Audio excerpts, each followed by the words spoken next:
NBA, the average NBA players make $10 million, over $10 million a year. That's not $10 million in their career. I mean, that's $10 million in 1 year, over. Yet, after 5 years of retirement, 60% of them are broke, according to the Netflix documentary Broke. And the NFL is even worse. 2 years after retirement, 78% of NFL players are either bankrupt or in serious financial situation. That's according to Sports Illustrated, okay?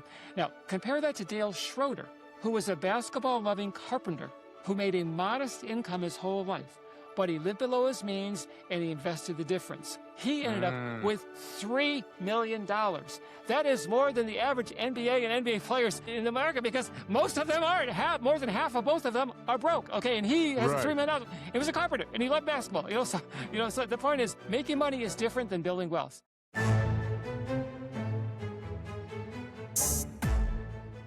Welcome to the Well to Lead podcast, where we explore the dynamic relationship between personal wellness and effective leadership.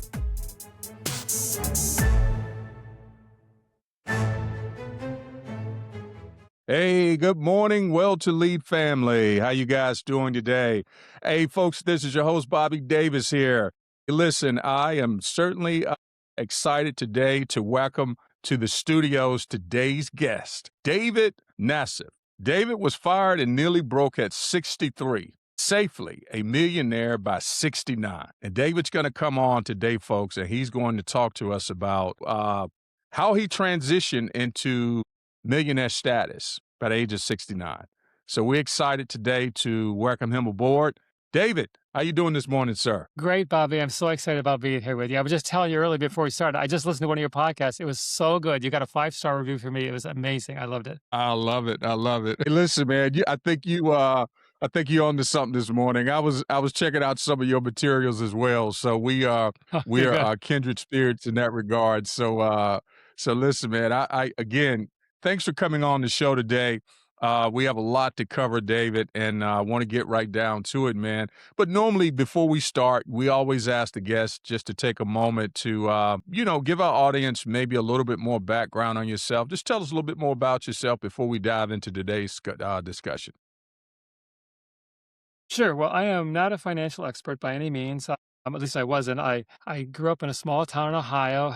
I've had pretty good jobs most of my life, for the most part of it, made good money. But unfortunately, making money and building wealth are two different things. And I found out that the hard way. And I hope I can share some tips and help some of your listeners, because it's not that complicated. I promise you, it really isn't. Yeah. It's interesting. You and I was talking about this offline. And you said, I guess what you were able to discover and what you were able to achieve, it's not overly complicated. Now, there's a lot of information out there, David, about what you should do and how you can get out of debt, how you can become wealthy, how you can make your first million. All of this information is out there, but you've condensed this. And I'm really interested to find out how you've condensed this, to make this really applicable for anyone to kind of pick up and run with.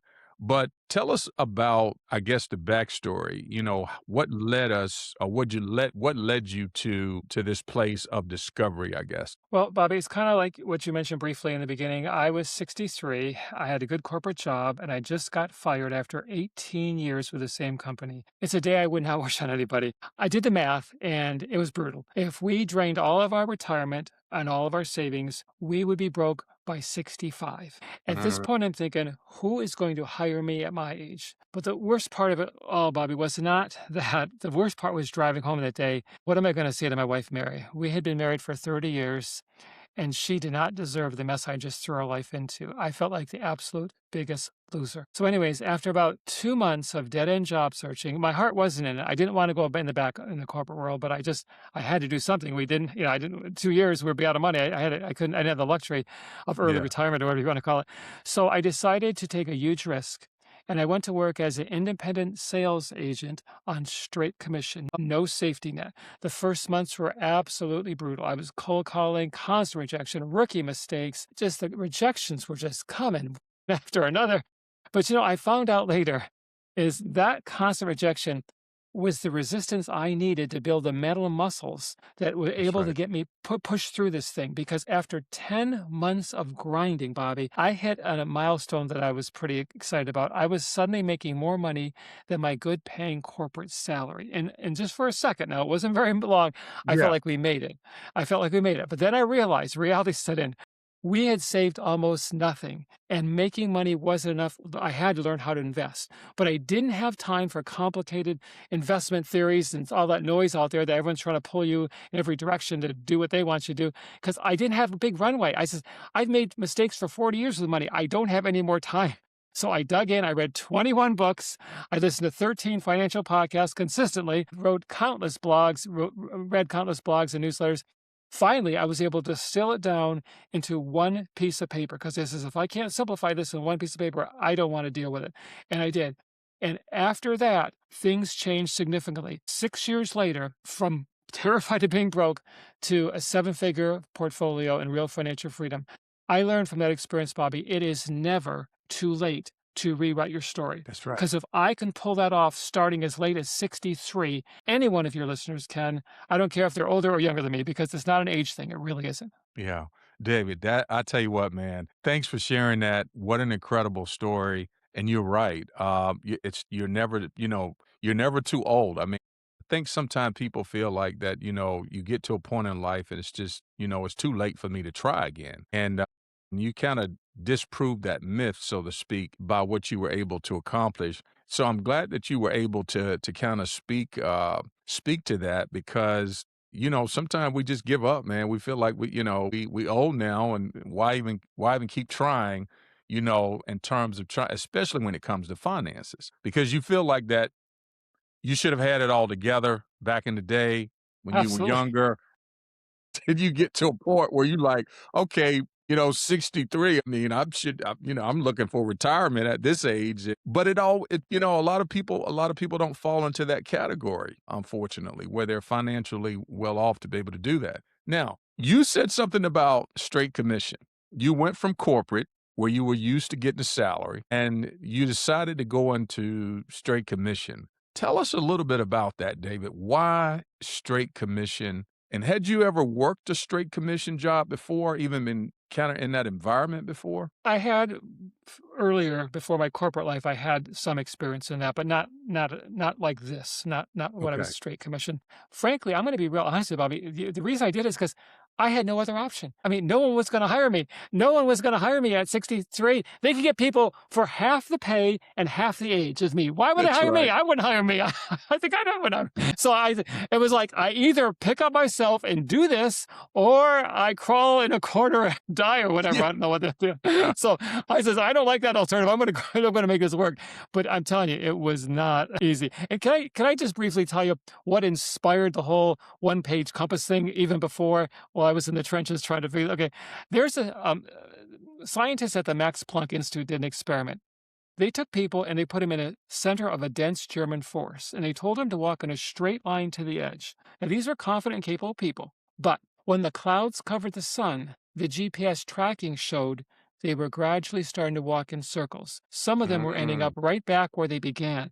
Yet every one of them was absolutely convinced they were walking in a perfectly straight line the whole time. That is exactly how I was handling money 40 years, working hard, feeling like I was making right choices and decisions, but ultimately just walking in circles. That's when I said to myself, unfortunately, I heard that story when I was in the trenches trying to survive. And I said, Yeah. that's what I need. I need a compass, but I don't need a physical compass like that. I need a one-page thing that I could just keep me focused on the right direction. And I tell you, when I first did that compass, before it was even finished, it saved me $250,000 that I did not have to lose. May I tell you that, how that happened, if you like? Yeah, yeah, yeah, absolutely. Yeah. Sure. Well, I was 64 now. Okay. So by the time the clock is really, I'm like Right. super desperate. I got to do something. I meet with a fiduciary advisor who I was referred to, and she recommended something she said was amazing, a LIRP, a life insurance retirement plan. Okay. Long term care, life insurance, tax free income, the whole package. And she said, when she mentioned some members of Congress invest in it, I thought, wow, that must be pretty good. Then she said something. She says, David, if you invest in this with me, I'll waive my quarterly fees. Now, in this compass I had built that wasn't even finished yet, one of the tools I had in there was called Follow the Money, which tells me to understand how people are getting paid that are making financial recommendations to me and referrals to me, whatever. And so I thought to myself, wait a minute, if she's willing to waive her fees if I invest in this, how much commission is she making off this thing? So I went home that day, I did some research, and I found out these products pay salespeople and advisors tremendous commissions. They have sky high fees to the consumer, and they have very poor returns. This is the exact opposite of what I told her I needed. My runway was short. I needed stable, steady growth. Well, what the compass exposed to me at that moment was she was about to make a fortune. Well, I'd be back to walking in financial circles again. So I says, okay, this is not working. That approach. I'm done with the experts. I says, I'm gonna that's when I did the deep dive and started researching myself. And what I found is a different approach. I found out how to invest in the right kind of investments, which briefly is I know the right kind of investments for me, anyways, was index funds, low cost, highly diversified index funds. Okay. Avoid getting ripped off by every shiny object that comes your way. Right, And right. then and then it gave me the keys, the compass to accelerate my path to financial freedom. So I wasn't like plodding along like a snail because not high risk, not the opposite of high risk, very safe, but yet steady, stable growth. And so that compass protected me, protected my money, so I could use it to invest and build my wealth and not somebody else's wealth. Gotcha, gotcha. Now, let me ask you this, David. You Sure. you said something about 40 years you were just kind of going around in circles with your finances. What do you mean by that? Tell us I more mean, about. I made every mistake in the book. Any shiny object, any new thing, any new hype. I just was, oh, let's try this. And then, or I tried doing it on my own. I get in the market, I buy individual stocks, which is highly risky. I don't care what the stock is. Okay. And then when the market went down, I would sell at the worst possible time. And then when the market was up, I'd buy at the worst point. It's just like I did everything backwards. And I didn't know that. I wasn't doing it on purpose. Believe me, I wanted to make money. I was, serious about Right, this. right. I just went by my emotions, and that's how too many people invest with their emotions, and that is the absolute worst way to invest. Once I figured it out, I realized that if you don't have your own plan, you're part of somebody else's. And for 40 years, I was part of somebody else's plan, and look where it got me at 63. Yeah. Cliff of going over the Yeah. edge. And so I said, I got to have my own plan here. This is not working. Right, right, right, right. Now, once you realize that you needed your own plan, you took some time and you started doing a deeper dive into finances and trying to understand everything you could about finances and how they work, investing, and so on and so forth. Now, before you tell me more about that piece, I wanted to ask you because you just shared something about your journey and kind of how you were going around in circles and so forth with your finances. And I think that's probably something that a lot of folks contend with. But what do you think is one of the, I guess, probably the number one mistake that people make with their finances, if you were to come up with one thing? Well, sure, I'd be glad to tell you that one. And it's tiny termite size fees that are quietly inflicting termite like destruction on portfolios. Let me explain what I mean. Got an example two people, person A, person B, both starting out in their career, 25 years old, both make decent income, and they both decide to invest $1,000 a month for their whole career from age 25 to 40. Person A puts his money in a low cost, highly diversified index fund with a 0.03% management fee, annual management fee. Person B goes to an advisor who charges them the standard full 1% and puts them into an actively managed fund with an upfront load of 5.75% and an ongoing management fee of 0.66. This is very common. This is not like an unusual thing, okay? Right. Now, after 40 years, meaning normal market returns, historical market returns, okay? After 40 years, person A has a portfolio of $8.5 million. Person B has a portfolio of $4.2 million. And the only difference, that's a $4.3 million difference. What caused that difference? It wasn't risky market. It wasn't bad investing. It wasn't poor market timing. It was simply fees eating away quietly at the portfolio year by year. But this is assuming they never got a raise. If we factored in normal raises, that gap would even be bigger than $4.2 million. Wow. And Wow. here's the tragedy, though. Person B probably feels like he got great service. He really liked his advisors. They were golfing buddies, and they really had a good time. But little did he realize he did the equivalent of funding someone else's retirement Yep. with half of its own money. And I'm embarrassed to you, Bobby, but that was me before my compass. I thought fees were just part of the program. That was just Yeah. the game Yeah, that I yeah. didn't know. But what I found out is the rules we don't question can cost us the most. In that person's case, it cost him $4.3 million. Wow. Well, let me ask you this. So, and that's really interesting that you mentioned about the fees because I think most people think, like you just mentioned, that it's part of the territory. It just comes with, working with a financial advisor. But I like the analogy how you said, it just kind of eats away at what you have over time, just little by little, right? So if you're not using a financial advisor that's charging fees, then how do you know what to invest in? Because most of the time people will go to an advisor because they're not sure enough about what to invest in or how to allocate their monies and so forth. So what do you do in that case? Well, first of all, I want to say this. I am not against advisors. What I am Right. against are products that enrich Wall Street at the expense of their clients' portfolios. That's what I mean. And there is a lot of ethical advisors out there. But there are some people who need an advisor because they're emotionally, when the market tanks, they get panicked and all that kind of Right. thing. And when Right. the Right. market's out there. And so those people will need, but you need to do it wisely. There are a lot of advisors who have much less than 1% fees, and they're good advisors, and they get you into low cost index funds. I myself am more of a do-it-yourselfer because I just felt like I need to understand it. And so the secret is really, I believe, and has worked for me wonderfully. I've doubled my portfolio. My portfolio has doubled in size 3 times in that 6-year period. And I can tell you how that happened in a minute. But the point is this, advisors are good, but if you get into a low cost index fund, you don't need complicated advisors. You can do it in one fund. I only own 2 funds. That's all I own. I own no stocks, individual stocks. I own 2 funds. One of them is a U.S. index fund, which is I own every publicly traded stock in the United States, everyone.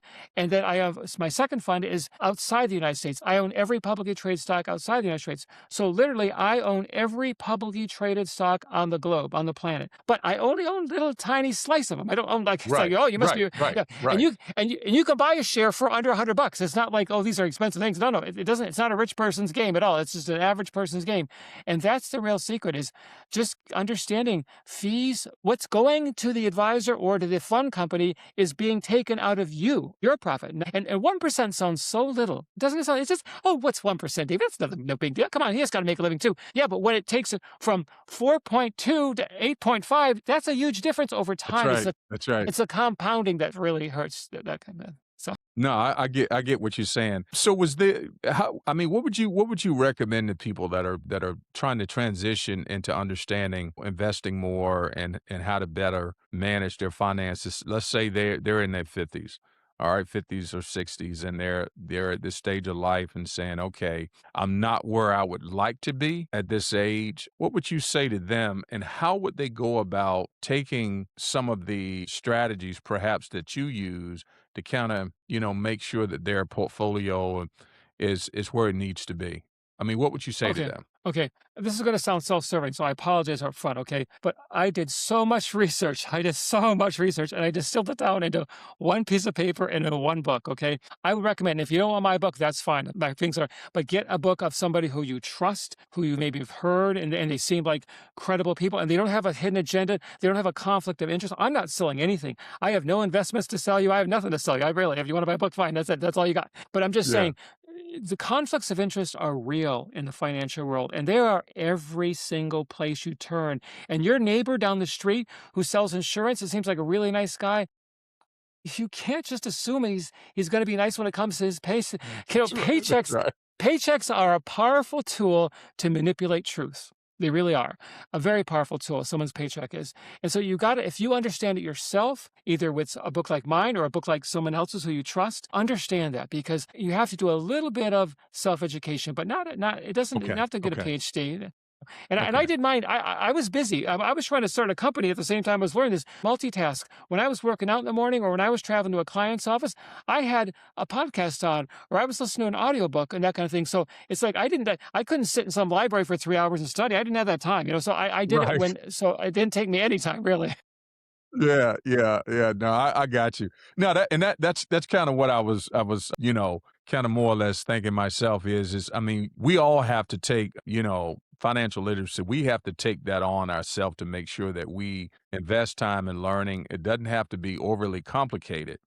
But before I get into I wanted to ask you more in-depth questions about the Wealth Compass, the one pager that you created. But before we go into that, I mean, when it comes to, people that are trying to amass wealth or they're trying to get to the next level in their wealth, what are some of the mental aspects that you feel they need to have? Obviously, we know they need insight, information, things of that nature. But what type of that mindset do you need to have in order to go to the next level? Let's say you're where you're at right now, you're six figures, but you want to try to get to seven figures, and you're 50, 54, 55 years old, and you feel like, hey, how can I do that at this age? What would you say to them, mindset Well, wise? mindset-wise, I would try to stop believing a lot of lies that are out there that we've all been accustomed to hearing. Like, you got to make a lot of money, you got to have a six or seven figure income if you're really going to make money. Let me just give you an example of why that is such a big lie. The NBA, the average NBA players make over $10 million a year. That's not $10 million in their career. I mean, that's $10 million in 1 year. Over. After 5 years of retirement, 60% of them are broke, according to the Netflix documentary Broke. And the NFL is even worse. 2 years Mm, after retirement, 78% of NFL players are either bankrupt or in serious financial situation. That's according to Sports Illustrated. Okay. Now, compare that to Dale Schroeder, who was a basketball loving carpenter who made a modest income his whole life, but he lived below his means and he invested the difference. He ended up mm, with $3 million. That is more than the average NBA and NBA players in America, because most of them aren't. More than half of both of them are broke. Okay, and he has a right. $3 million. He was a carpenter and he loved basketball. So the point is, making money is different than building wealth, and that's what people understand. Some people, I don't make enough money. If I made as much money as you do, I could. No, no, no, no. It's not about that. Dale Schroeder will tell you he didn't make hardly any. He was making very modest income. So I don't know. Did I answer your question? I'm not sure. Yeah, yeah, yeah, yeah. No, no, because I know that I'm just wondering about the mindset that it takes, because obviously when you transition and to the next level yourself, I mean, there was a shift in mind, your thinking, you went straight to doing research and you found some things that worked for you to help you get there. Now, all of this research, David, all of the time that it took for you to put all of this together, how in the world did you put this into a one pager? How did you Well, simplify things that way to put it well, into a one page? here's why. Here's what I did is I have you ever read a good book before Yeah, and there's something in that book and he says, "Man, that is a great idea. I'm going to use that. It could change my life in a significant way." right. And you get excited about it. And then a year later you come across the idea again and you go, "Oh yeah, I meant to do that. What happened? Yeah, I forgot about it." You know, well, I couldn't afford to do that with me. So I said to myself, what I did is I made this. So every time I got a good idea, okay, Bobby, I would put it on this one piece of paper, a Word doc I had, okay? And then what happens, it would bump some other, like this is a really good idea. And I had some other things, but this is even better. So it bumped some things off because I had to keep it to one page. And what I did is Right. once every week, I would sit down for just 2 minutes, and I would just do a quick review of my one page wealth company. And that got me on the right track. In other words, you know how you get you veer off and you go, "Oh yeah, I was doing that." And then I got well, no, no. If you're checking up on yourself once every 2 weeks with a simple one piece of paper, you don't go off the track. Or if you do, you pull yourself right back really quick. And that's what gave me focus. That gave me the laser-like focus I needed to make it happen in 6 years. Because I didn't have the 30 or 40 years that I should have had, that I wasted and I squandered in my life. And it's Right. that's No, no, no. What do you say to younger folks? Since you mentioned that, like, I mean, like you, Bobby, 50, 50 something years old. I wish I had to figure this out when I was 50 something. You know how much better off I'd be right now? I am now, my doubles are seven-figure doubles now. Okay. They're, in other words, I'm doubling about, on average, I double about every 24, 25 months, my portfolio. And now my doubles I had three in that 6 year period. I've already had a fourth one, which is seven figures. My next one's going to be a bigger seven figures. Can you imagine if I started like I was a young kid like you in his 50s? So please, no one, it's never too late. And if you're in your 20s and 30s, oh my gosh, what I would give to have had this compass when my 20s and 30s. I mean, but I think there was a reason I didn't, Bobby. I really do. I think I had to go through this. I think I had to do this thing so I could figure it out and tell other people about it. Because that's I did not write this book to be an author. I will tell you that right now. My that was the farthest thing from mine. But I said to myself, this it helped me get out of a storm that was almost deadly. And when those elevator doors closed in my corporate career, I was like on the edge of a cliff, financial cliff. And when I was able to get out and I got a lifeline, I said it's the ultimate in selfishness for me not to share this with other people. And that's what I'm doing. Right. This is a passion project, totally passion project. I'm not interested in making any money. I'm making plenty of money. I don't need this to make money. But if I can help other people do the same thing, man, if I was my 20s, 30s, 40s, or as young as you in your 50s, man, I'd just be jumping for joy. Man, David, I love your energy. Well, I'm serious though. Dude, it's something about I mean, I listen at the way you talk, I listen at the way you convey the passion for what you do, and I think that passion is exemplified and is conveyed and it's been conveyed throughout this podcast, man, and, I'm just really excited for you and the work that you're doing because there's so many people out there that need this type of help. But now if you have someone that says, "Hey, look, David, I get it. I wanna learn as much as I can. I wanna check out the one pager you got, but man, listen, I'm just barely making ends meet right now. I'm not sure. I don't have a whole lot of money left over for investing." What do you say to that person? First of all, I say, take a breath and don't worry. There's a plan, there's a path here, okay? And it's not complicated. It's very logical. And in my compass, I have two sides to it. One are steps like techniques on how to go and done in order. And the other one are more like principles to keep you pulled in when you start to stray off the path. And one of the steps early on is to get out of consumer debt, okay? So if Yes. you're in credit card debt or you're in student loan debt or whatever, I don't mean mortgage. Now, mortgage is different, okay? Right. But Right. other than mortgage, I would say before you invest any money, get out of debt. Get that burden of paying interest off your back so you could reverse it and start earning interest, okay? And the quicker you get out of that, the better it is. So I say, don't panic about investing right this second. Let's get you out of debt. If it takes, and my book has several different ways of simplifying to getting out of debt. It's not just one fits all. Okay, and once you get out, you'll breathe easy, you'll sleep better, and then we can take the second phase and get that investing going in a reasonable, comfortable way that's safe, but yet that takes advantage of compound interest. And then if you're young in your 20s, 30s, 40s, 50s, you got an opportunity to really do some serious compounding. And that's a wonderful gift you would have. Wow. Man, I tell you, that is so exciting, to know. I mean, you have really, you've encouraged me. You've encouraged, I'm sure, a lot of our listeners that, may be listening today that it's just it's never too late. Because I think, again, it's just this mindset that when you reach a certain age, man, that if you haven't already accomplished it, it's like, "Okay, it's too late, man. You might as well not even think about it." But you kinda debunk that myth, so to speak. I mean, you kinda, like, just prove that it's not legitimate.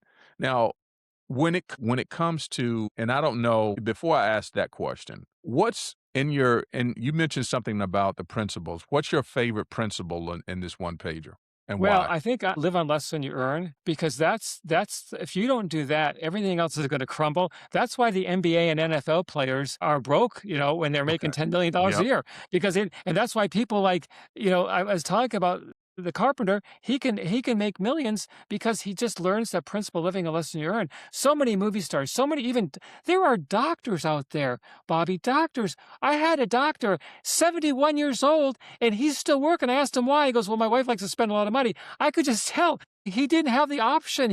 These are medical doctors. They made what high six figures all their life. It's not about it's about living on less than you earn. If you don't get that principle, everything else everyone else tells you, it's not going to work out. I'm going to tell you right now. That's the Yeah. foundational That principle. Live on the less than you earn. foundation. Okay. Well, why do you think so many people struggle with that, man? And I mean, what are your thoughts on that? I Why do you feel like they need to go out and buy the cars or to go out and get stuff, they don't need to get? I mean, what's Yep. this obsession with you know, just having this consumer's mindset? I can say this because I lived it, okay? It's ego, it's pride, it's keeping up with the Joneses. Now, a lot of people would be in denial of that. Oh, no, that's not the reason I'm doing it. Okay, let's be honest here. We got to be Yep. honest with yourself. Yep. The 4-year-old car is, it gets you from A to B while you're building just as good as a brand new one, luxury one that you want to buy. That kind of thing. It's like you got to have you got to understand that pride is real, and it'll destroy you. And it did damage to me. I mean, I didn't make like NBA players anywhere near that, but I made good Right. money most of my life. And I had nothing to show for it. But we had nice cars, we had nice home, we went on nice vacations, that kind of thing. And we didn't go crazy. We weren't like in debt up to our eyeballs, that kind of thing. But we just made sure we spent everything. We were very good at that too, Bobby. We're very good at that. I'm a pro at that. No, that's you funny, man. Hey, I get it. I understand exactly what you're talking about. I think we probably all have had our share of experiencing that where you make it and it goes right back out. So, but I love the fact that you've simplified this process. You've laid out principles. You've given us a foundational principle that, in other words, live below your means. I mean, and I think that has been something that we've heard probably, most of our lives, but for whatever the reasons are, people find themselves engrafted into, going beyond that. Now, when you started, doing the research and you started working on this one pager, was there a point that you realized that you were on to something? And at Yeah. what point was that? Where did the light click on that for you? All right. First of all, I questioned everything when I started this compass because I'm too far behind. I did the math on everything, and I let me give you an example. Okay, a lot of gurus, matter of fact, I'd say most of the gurus out there, financial gurus, will tell you this. They'll say, okay, once you get out of debt, the next thing you want to do is get a 3 to 6 month emergency fund. Okay, and I don't disagree with that. That's a good thing. Once you get your 3 to 6 months emergency fund, then you start investing. Well, I did the math on what if you didn't do it quite that way. And what if you did them both at the same time? In other words, you're out of debt now, so all those payments you were making, they're gone. So you have a Right. nice reserve here, okay? So if you actually built them emergency fund and started investing at the same time, what happens is if you do it the old way, the way they're all telling you to do it, you have about a year of building that emergency because get 3 to 6 months of expenses in an emergency fund, that's going to take you about at least most people a year. Okay.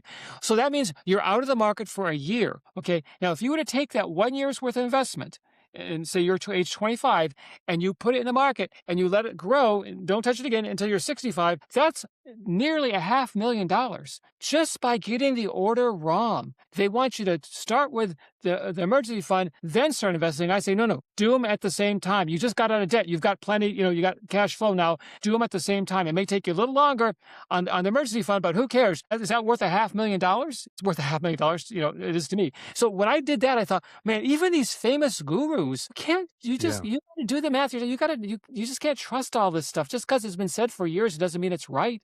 And Yeah. that was a light bulb moment. After that, I said, okay, I don't care what they say. I'm not going to discount it. I'm just going to question it, and I'm going to do the math Yeah. on it. I'm going to see it. There's Yeah. nothing wrong with that. That's a good thing to do. Yeah. No, I love it, man. I love it. I mean, it's just not, reading the information and assuming that the information is on point without digging a little bit deeper. I mean, I love that approach. I love that you shared that because I think that's so vital because again, you were in a situation where you knew, hey man, I got to make something out of it. And you were motivated, it sounds like by the pain that you were experiencing at the time. I Very mean, much so. Very that much so. pain was driving you to do some stuff, perhaps that you probably wouldn't have done if you were 20 years younger or something like that. But no, I mean, I really think that what you have accomplished is great. Now, I wanted to ask you this, and I want to go back. I want to pivot back to this again, and you probably have this covered in your book, and we'll talk about how to get your book and so forth. Now, persons, perhaps out there that might just be they're working a regular job and they have a 401k on their job and they're getting they're funding the 401k. And I mean, what's your thoughts about that? I mean, they're given to that and the job's putting in. What are your thoughts about the 401k being the primary vehicle that most people use to get to that place of perhaps of financial freedom? I think it's great. I have a little tweak to it I'd like to share with your viewers. Yeah, But I totally agree with that. First of all, I like that because usually there's an employer match to some degree. Most right. employers have that, okay? And it can be significant, it can be minor, but whatever it is, it's free money. So I say is once you're out of debt, get into the 401k.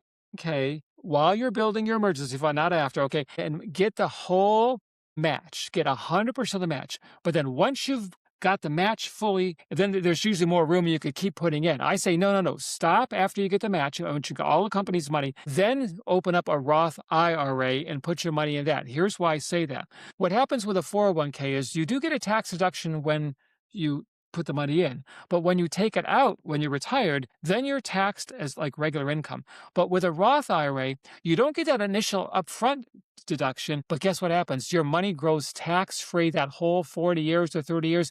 And that will save you so much more money than getting it early, like everyone thinks they should. Now, again, I want the employer match. So I'm saying 401ks are good. But once you max out on the match, get into the Roth IRA, because now you're building something tax free. No matter how high the taxes get or what happens to the economy, your money is protected and you can get it out tax free. And that could save you tens and twenties and 30,000s a year, depending on where you're at in your retirement. That could be huge. It could be maybe 100,000 a year. It just depends on your tax bracket and things like that. Got it. Now, you mentioned something. I want us to go back to this. I think I heard you right. You said, get into the 4K after you get out of debt. Is getting out of debt the first? I mean, we talked about it as the foundational principle. Are you saying you can't do both at the same time? In other words, pay down debt, fund the 401k since it's there and you're getting the free money, or should you focus primarily on taking all of your extra funds to get out of debt first and then start funding the 401k? Yeah.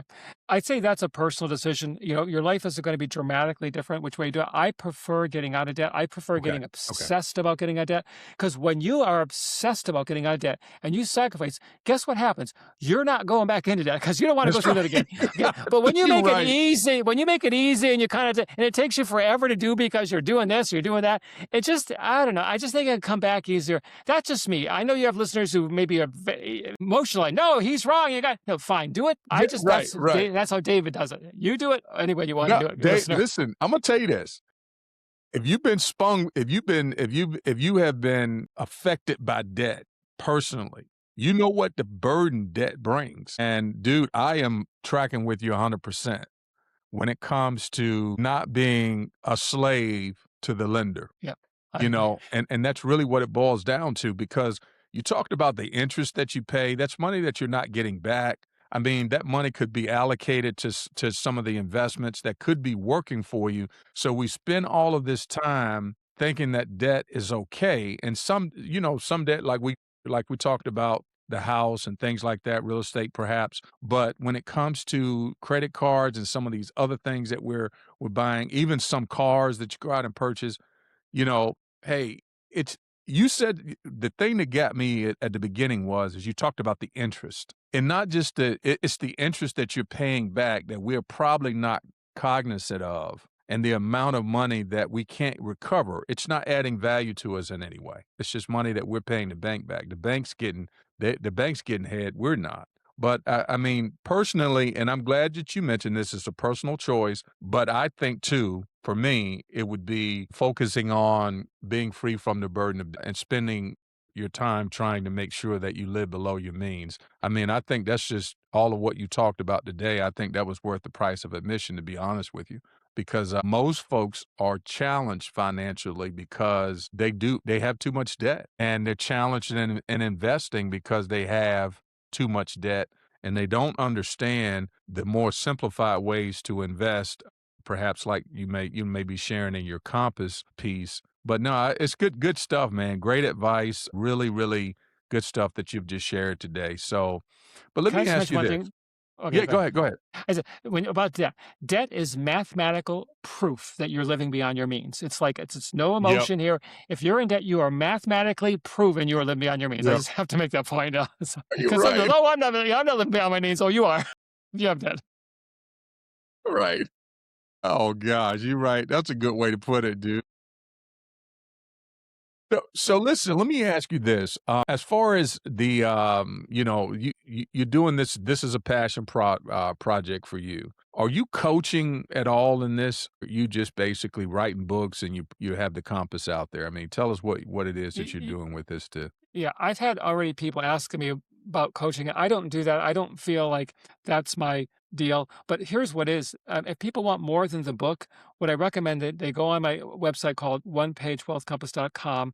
As soon as you get there, they'll ask you, want the free download of the One Page Compass. Just say yes. And when you do that, you're automatically enrolled in the free newsletter. No cost, no obligation, nothing to sell here.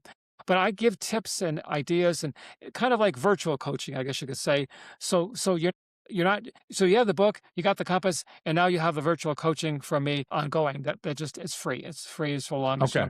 you signed up. So that's kind of how I do it. That's how, because I still run a very successful sales agency. My son's joined me since then, and it's going quite well for us. And we're doing, so I only have so much time. So I gotta, and that's the way Right. I can help a lot of people without having to, one-on-one. I just couldn't do that. No, I got it. That's good stuff. Now, what about folks, David, that are trying to find ways to increase their income? I mean, they're living below their means. They want to make more money. You talked about how you got into straight commission, right? And it just took off for you after some months and so forth. Do you have anything in the book about that? Yeah, yeah. You ask the best questions, Bobby. I got to tell you that. One of the things that most advisors and most guru books don't do, and this is, I said, I'm going to do this. They assume you're already making money. I mean, all the books out there, they assume, okay, we got the money things. Well, no, not everybody has the money thing figured out. I'm That's sorry. A lot of people don't have the money thing figured out. So I said, I'm not going to just jump in and assume you got the money thing figured out. So I spent the first, actually, 2 chapters of the book talking about how to increase the money, the mistakes I made, the things I figured out. Let me tell you one thing. I had 2 businesses when I was in my 40s that failed, okay? And it was pretty big failure and a lot, talk about debt, man. That was a lot. That was business debt, but still, it's debt. I just thought I was on the hook for it still. Anyways, but I learned something from those things, Bobby. I learned one thing I learned, I'm not good at selling tangible items.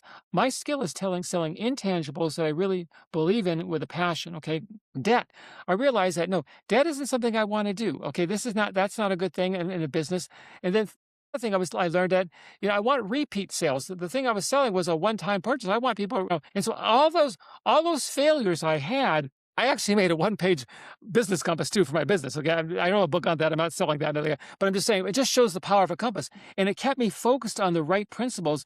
And so when I started again at 63, although I was older, vulnerable, and honestly terrified, I had that background, and I developed a one-page sales business compass, and that kept me focused on what worked. And those failures in the past, I brought them up and the lessons, and I used them. And that's what any one of you listeners can do. Look at your strengths, and if you need to take a personality profile, which I did, to find out what's really your thing is, that kind of, that's not a bad thing either. To do those, they're very inexpensive. Some of them are even free. right. And then use your past experiences, and then put it on a page compass for your own. Whether it's, maybe you're not own your own business, maybe you work for a corporation. Well, that's right. You're your own company, even in a company, even a corporation. Make your skills more valuable, that people want to pay more money for them. And if your current company won't, there's another one that will, if you have really valuable skills. And so I do talk about that quite a bit in the first 2 chapters, because if you're not making good money, you can still do this. But boy, if you do make good money, that's an engine that can really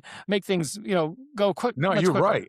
Yeah, You're right. You're right, because I mean, I'm sure there are lots of folks out there that probably will listen at this and say, "Hey, man, I'm down. I want to make this happen, but how can I increase my income? How can I make more money? And what are some of the methods that I can use to increase my income?"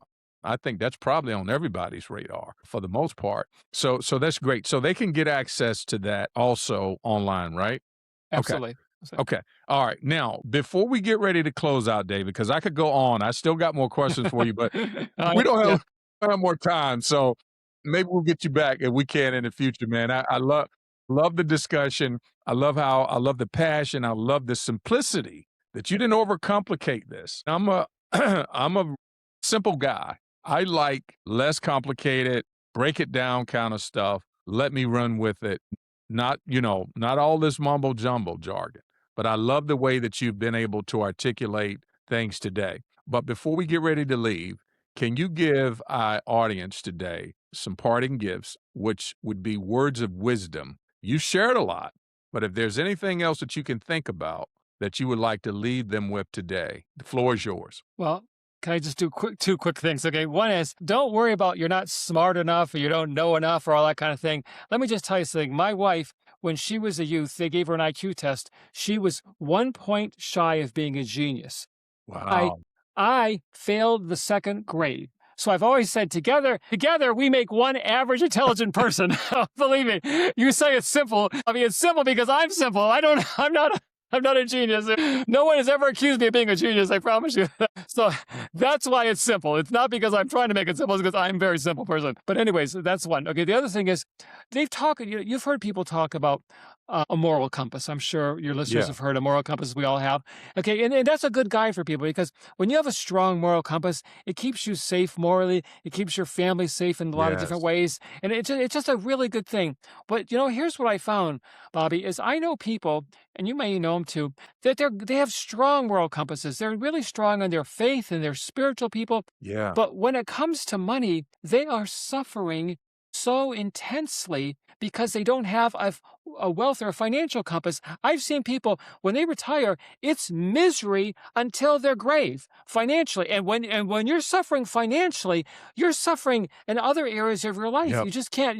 can't. But then there's one other compass I think everyone needs. It's a health compass. When I was 55, I went to the doctor. He gave me a blood test and he says, David, your cholesterol is 235. You need to get on Wow. statins right away. Your life could be in danger. I said, wait, let me go home and do a little research first. He did not want me to do any research. I said, I've got to do it. Okay. I went home. I found out lifestyle is really big, how you eat, what you exercise. I did a 180-degree turnaround at age 55. I went back 90 days later, Bobby. My cholesterol was 175, well Wow. under the thing. And he Right. didn't even want to hear it. He didn't want to hear what I did. He didn't care. If I listened to statins, he didn't want to listen to it. And he said it was a fad. I am now 72. Guess what my cholesterol is now? 65. It's even less. So what a fad that is. Okay. Wow. But my, Well, but my point is, when you look at my one-page compass, it's a great template or an inspiration to look at other important areas of life and say, hey, I want to model this in my health area, or I'm going to model this in my job yeah. area, or I'm going to model this in my moral, my spiritual, whatever it is. But I think everybody should have them because it's blessed me in so many areas of my life. I wouldn't be making the money I'm making today if it wasn't for my health compass, if it wasn't for my spiritual compass, it wasn't for my company compass. Those all play a role interacting to each other. And that's what I would encourage people to do. Look at Wow. my compass. My compass is free, and then make your own on the other areas of your life. That's my Yeah, take. no, I love it. I love it, man. That is so great, dude. So, how can they give us the information again, the compass, and obviously the website. I mean, tell us the best ways they Yep. can reach you to get all this information. The best way is go to onepagewealthcompass.com, onepagewealthcompass.com. The minute you get there, you're going to see a thing that says download free One Page Wealth Compass PDF. Okay. When you do that, you'll also may automatically be enrolled in the free newsletter. So you'll get tips along the way, and then download it, print it out, look at it. And then if you have any questions, there's chapter references too in the tips. Like say you say, but I really got to get out of debt. And this is a good point he's making, but I'd like some more detailed information beyond just the one piece of paper. Then if you want to get the book, which is very reasonable, you can go to Amazon and get it. Then it tells you exactly what chapter to go in to do that point that you're working on right now. And then when you get to the next point, it'll give you the tip, but then it'll also give you the chapter if you want more in depth. Because a lot of people say, I need a little more in depth. And that's what it's for. It's like the compass navigates you to the 30,000 foot, and the book is like a map that gets you on the ground, where to turn right, where to turn left, that kind of thing. So together they just make a perfect pair. That's why I did it that way. All right. Man, love it. Love it. Love it. What's the name of the book again? One Page Wealth Compass. That's what it's One called. page. Okay. One page wealth Okay, compass. Yeah. let me show it to you. Can I show it to you real quick? This Yeah. is the Yeah. book right Absolutely. here, One Page Wealth Compass, and it says, fired at 63, nearly broke, safely a millionaire by 69, age-defying financial freedom. It really is age. I don't care if you're 20s or if you're 50s or 60s or 70s. Age is not the issue here at all. Man, fantastic. Well, listen, folks, you guys heard. I mean, you heard all of the free resources that David's made available. Please take advantage. I'm actually going to sign up. As soon as I get Right. off the podcast, I'm going to grab me a copy because I love what David's been able to share today. And David, thanks again, man. You have been an incredible guest. I had a great time with you today, just going over all of these wonderful things that you're doing to help people add value, improving their finances. Man, I really appreciate you taking time to come on today. Bobby, thank you for having me as a guest. It has been a pure joy to be here with you, and I hope your listeners got something out of today's program. Absolutely. Well, that's it, folks. I appreciate you guys tuning in. And until next week, you guys have a good rest of the day. Take care and bye bye.